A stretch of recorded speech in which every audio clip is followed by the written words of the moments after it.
J'aime beaucoup ce concept de imaginer un nouveau futur, imaginer une nouvelle vie, se réimaginer soi-même. C'est ça qui me passionne en fait, c'est ça qui me fait vibrer.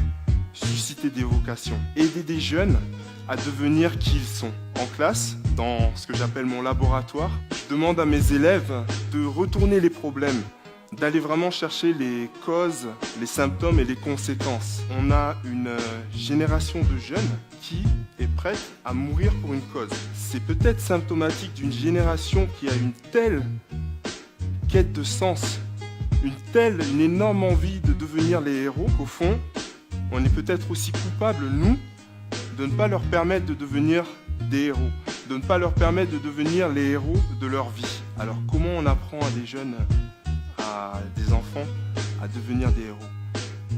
Premièrement, il faut qu'on construise une ingénierie de l'audace, du rêve, de l'espoir. Je pense qu'on doit planter des graines de héros et les arroser d'espoir.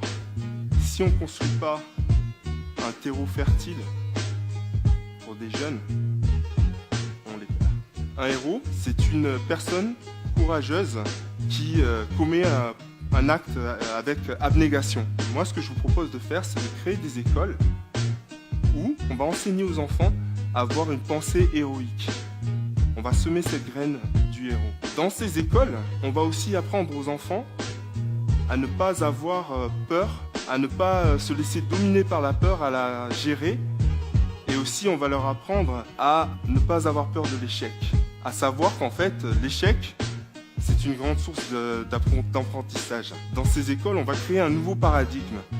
Et en fait, dans ce paradigme-là, on va mélanger les concepts d'apprentissage avec les concepts de désapprentissage. Ces enfants qui seront dans cette école, on va leur apprendre à avoir une vision, à voir plus loin, à imaginer un autre demain, à imaginer un autre monde. J'ai la conviction qu'il existe en chacun de nous un Jedi qui sommeille. Merci.